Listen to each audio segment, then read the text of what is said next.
अच्छा, संगीतकार। अच्छा अच्छा।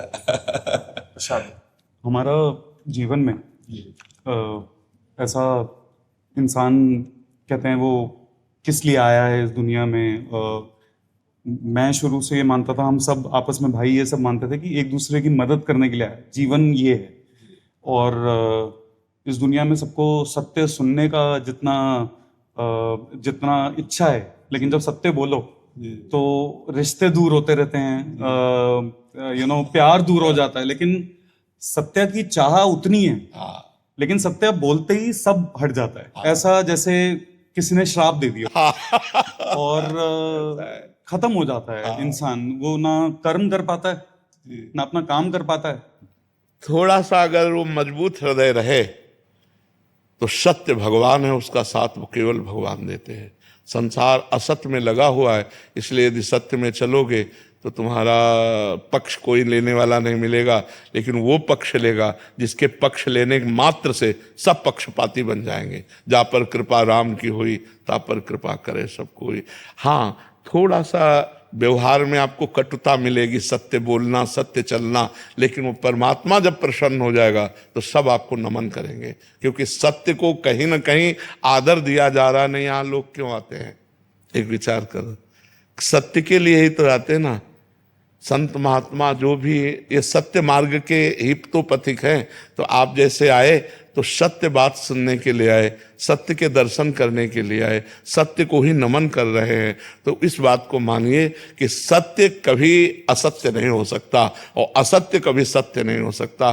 तो जो असत्य को प्रधानता देते वो तुम्हारे मित्र नहीं हो सकते, लेकिन जो सत्य है वो नारायण है, वो हरि है, वो प्रभु है। वो जब साथ देगा तो फिर सबको झुकना पड़ेगा, फिर सबको साथ देना पड़ेगा। इसलिए निराशा ना हो सत्य से, सत्य में दृढ़ बने रहो। अब तो हमारी भी उम्र लग गई। विनय अग्रवाल जी, कलकत्ता से। हाँ।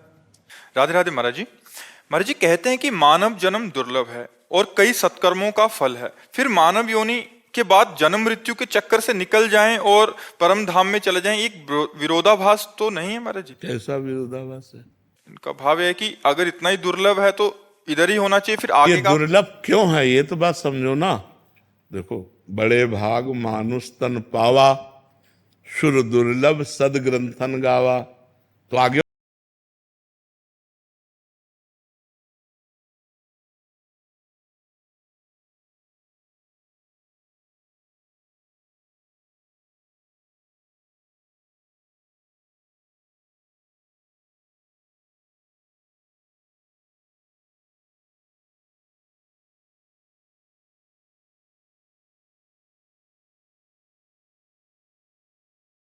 बात पूरी पढ़ेंगे तब बात समझ में आएगी।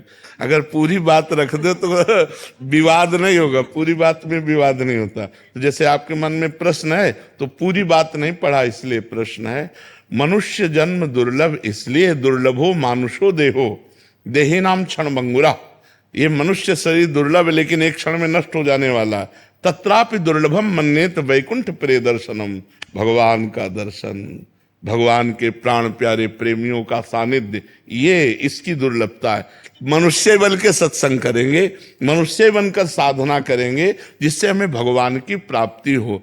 देखो, देव दुर्लभ दे ही कही गई, तो कभी कभी देखो यहां से कितनी दुर्गंध आती है। नाक छिड़क के देखो, खखार के देखो, कान से देखो, और नीचे तो मलमूत्र के द्वार है। कौन सी दुर्लभता है? और देवता जहां से निकलते हैं एरिया सुगंधित हो जाती है। अगर देवता यहां से निकल जाए तो घंटों यहाँ का वातावरण सात्विक हो जाएगा, दैवी हो जाएगा, एकदम सात्विक। वहां की एक सुंदरी स्त्री यहां आ जाए तो बड़े बड़े ऋषि मुनियों के मन में क्षोभ पैदा हो जाए, अप्सरा।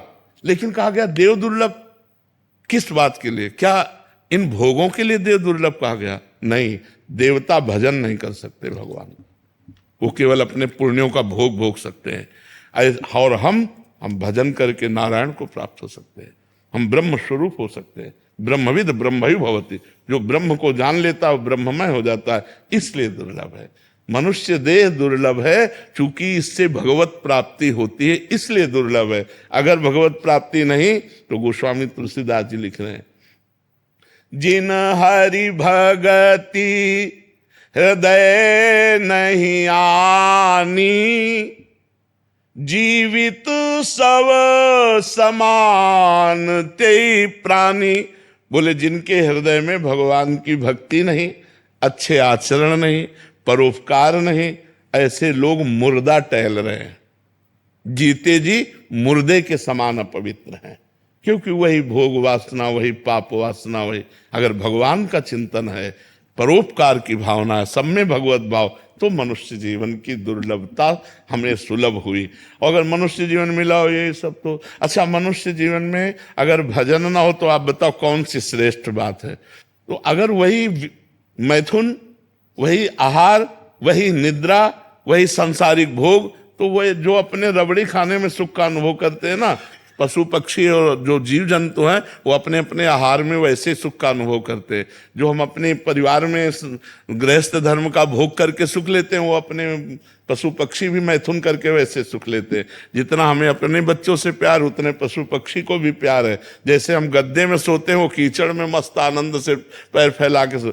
अंतर क्या रह गया? अंतर है भगवान का वो भजन नहीं कर सकते, वो दिव्य साधना नहीं कर सकते। साधना करने के लिए साधन धाम मोक्ष कर द्वारा पाए न जे परलोक समार। ये परलोक संभालने के लिए, ये भगवान को प्राप्त करने के लिए, इसलिए देव दुर्लभ देही कही गई। समझ पा रहे हो आप?